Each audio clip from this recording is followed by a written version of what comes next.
One thing that I learned a long time ago is you can't satisfy all the people all the time. You're often lucky to even satisfy some majority. So sometimes I even like to satisfy the haters. So for those of you that are new here and haven't seen me before, it's not uncommon for me to troll the trolls. You know the type. The people that just go through life hating everything that everyone does or enjoys. You suck!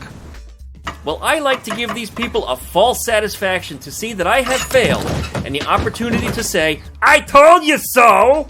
But you know, I'm not gonna let you guys make fun of me alone, because I want to turn too!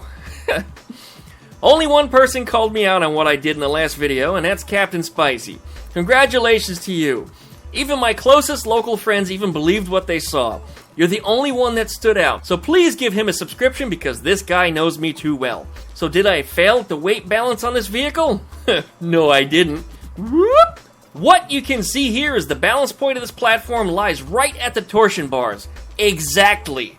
And I couldn't have done this without the jack stands acting as pivot points.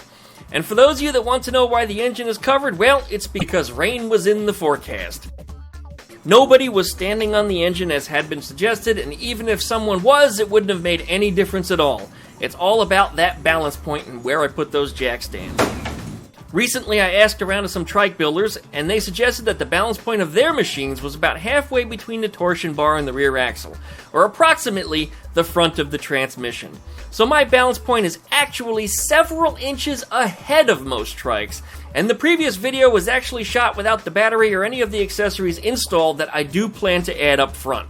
So you can expect the balance point to be moved even further forward than what you see here. Will it still wheelie? Well, sure, as long as the rear tires get a good grip. But it'll be much less likely to do so than a VW-based trike platform even in its current configuration, and even far less likely to do so when I get done with this. And it won't just wheelie for no reason, of course, no different than any aircraft stalling all by itself. If you just don't want to do it, then don't do it. Seriously. That's it, just don't do it. This ATVW won't be anything like my DoodleBastard. Now that there is a prime example of a bike that will wheelie, and by accident. But even if you lean forward enough, it's just fine. But it can and will surprise you if you're not careful. So yeah, you guys, I faked a failure to be popular amongst the haters. So I'm sorry. Well, not really, but yeah. I do have to thank all of you, though, that continue to support me with various suggestions to counteract my fake weight bias problem. They range from the very practical to creative but silly. But I'm thankful for all of you that offered to help. Thank you for your comments. So welcome back again to Duckman Cycles and VW Garage. Continuing this build here, I figured I should demonstrate just how much weight actually sits on the front axles, so I pulled over my cherry picker and a scale and decided to weigh it. Now I can lift the front end by hand, but not with one finger as previously demonstrated. But it is heavy. About as heavy as flipping over the floor pans as you've seen me done before.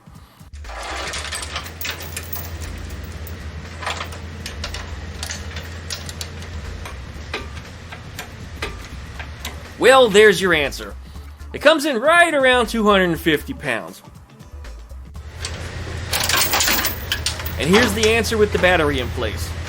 I'd also like to add a mount for a spare tire up here, a loaded tool and spare parts box, a full tank of gas, a cargo rack, and let's not forget a hairy Sasquatch of a rider.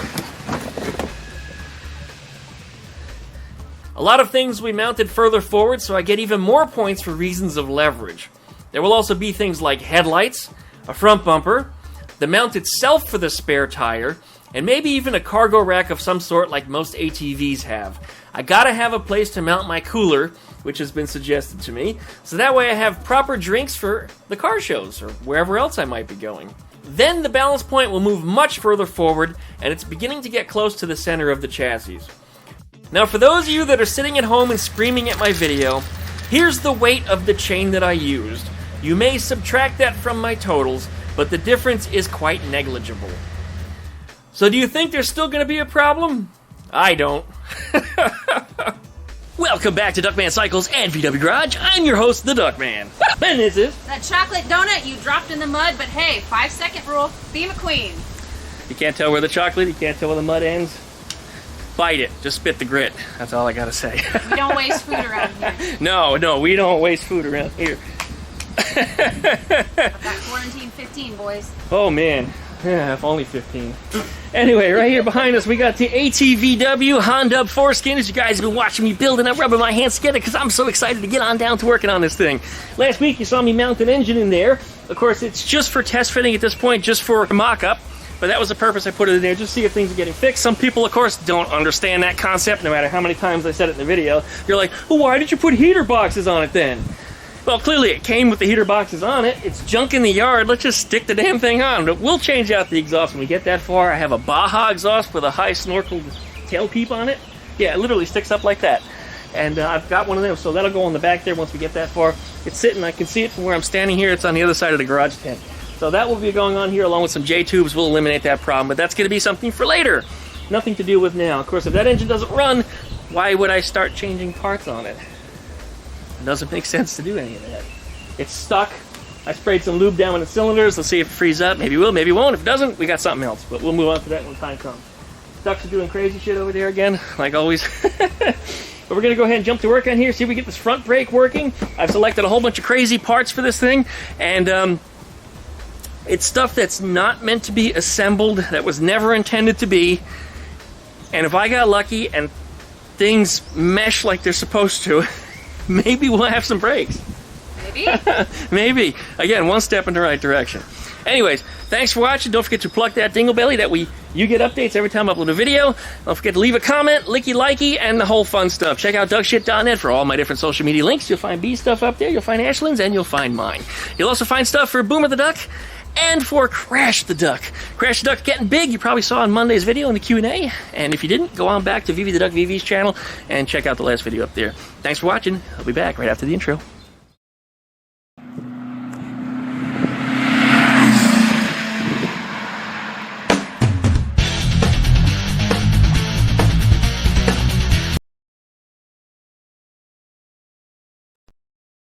So B and I got to pulling the Hondub apart to try and evaluate the front brakes.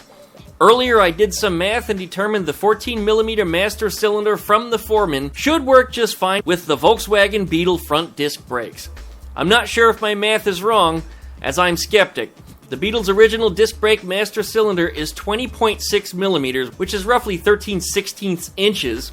But due to the difference in pedal travel versus lever travel, this should work, so long as the 14mm piston has a long enough stroke. So here's hoping.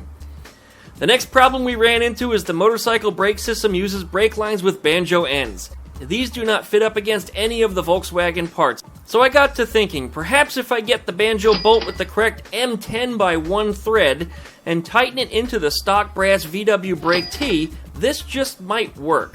Hoping that the flat side of the brass T was actually flat enough so that the Banjo washers should seal against it. In addition, I got a Banjo bolt that had a brake light switch inside of it, as the Foreman master cylinder does not have one built into it. Two birds with one stone. I got to forming some stainless brake lines. This bulk line was leftover parts from Eleanor, but I needed some proper bubble flare nuts to put on the ends, so I had to order those. This was a problem. I'm currently on the third reshipment from the vendor that I ordered them from. The first shipment was the wrong parts. The second shipment was the wrong quantity. Now it's been 3 weeks and the third shipment still hasn't arrived. But thankfully for this video, there's enough flare nuts in the second shipment to at least get the front brakes done if this is going to work. But look at the difference here. This could have been dangerous, or just a pain in the ass to figure out why it was leaking so much. It was just a good thing I was so observant. This bubble flare tool is the best that I've used, and if you plan on making stainless or any material brake lines for your Volkswagen or any vehicle, I recommend it highly. You can find links to this and the tubing bender that was used below in the video description. Amazon sends me $1 or something if you buy at my link, so thanks you guys for clicking, and thanks you guys for making a purchase there. I found some rubber brake lines new in the package. I usually toss these aside when I buy a brake kit, as I always install braided stainless, but this is a cheap junkyard build, so I have a large assortment of these hoses at no cost. So we got to assembling this whole array of parts.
once we got the whole apparatus together, I went to pop the cover off of the master cylinder, and let me tell you what, these bolts were locked down tight.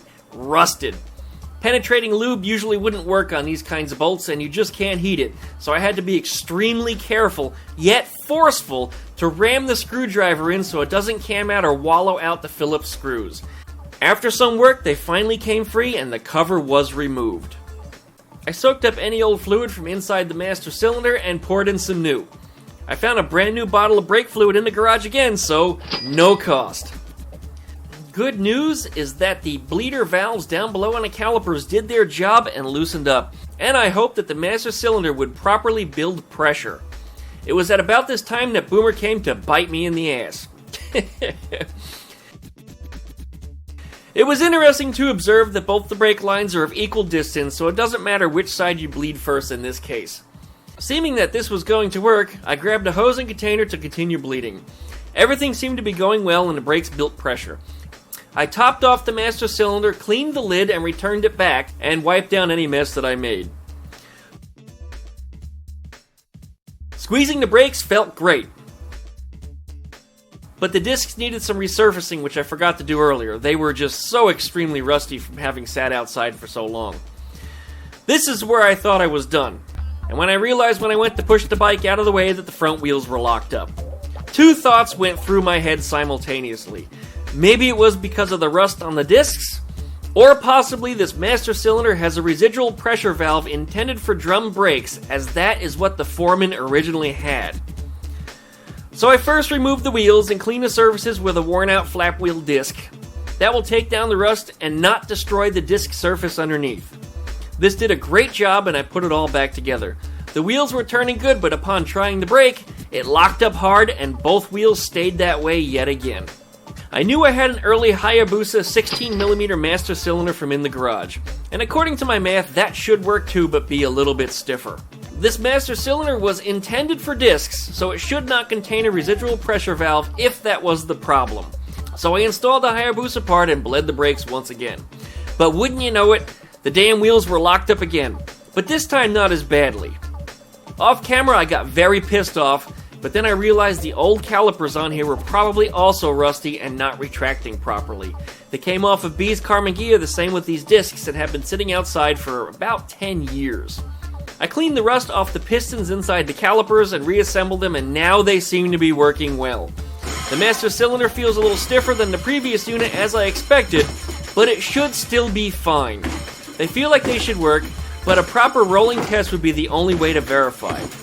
But that just won't happen until I get this thing running. I'm going to try and focus on that next, along with the rear brakes. Alright, well we're wrapping up on this thing. This is amazing to me that we now have working brakes. Of course, B is over there fingering the things because she's so impressed with them herself. I did not expect that to work, really I didn't. I did the math on the master cylinder to find out if it was the right size, and the funny thing is, the math did work out. But the master cylinder is so much smaller than the Volkswagen master cylinder that, to me, in my opinion, it wasn't going to work properly, and turns out it's just fine. It's not the first surface rusted discs that I've used. There's also a set on Ruby, who's right off camera here. Here you go. Here's Ruby. But we're wrapping this video up today. More to come on this thing. Progress is coming along. Brakes, as you guys know, if you watch me do any of my restoration videos, brakes are usually the first things that I work on. In this case, I did the engine first because you guys wanted to see it. But before we do anything with getting this thing rolling, brakes are going on, and we're one step in the right direction. I guess that's about it for now. Anything you'd like to add today? I mean, what do you think of the whole process? I mean, it was nice to see it again because it's the same thing that we did on the Karmann Ghia, essentially. Yeah, actually it is. Mm-hmm. Although in this case, we have bled the brakes, which we have not done on the Karmann Ghia yet. No, because we need new switches on the master cylinder. Yes, which I have them. I found them. They were in my spare bedroom inside my little workshop where I used to record all my Q&A videos before it got so loaded down with crap that I've gotten from my dad's house over the summer. The place is all loaded down, but I found them. They're sitting on top of my drill press in there, so that way they're above and out of the array of disaster. So when I walk in the room, they're eye level. So now we know where they are. Yes, we know exactly where they are. That's it, so we'll be taking care of that. Karmann Ghia stuff coming in the next few weeks, so watch for that just the same. We got a whole bunch of parts being ordered for you, which is all little stuff. It's all these little fiddly things that the car is incomplete without them and it doesn't work properly. So we're going to get a little box, probably about that big, with about 30 different items that are all just little stupid things that get that car finished, so we'll take care of that. Anyways, that's it for today. Thanks for watching. Don't forget to licky, likey, comment, subscribe, pluck those dingle bellies, and check out duckshit.net for all the different social media links. Thanks for watching.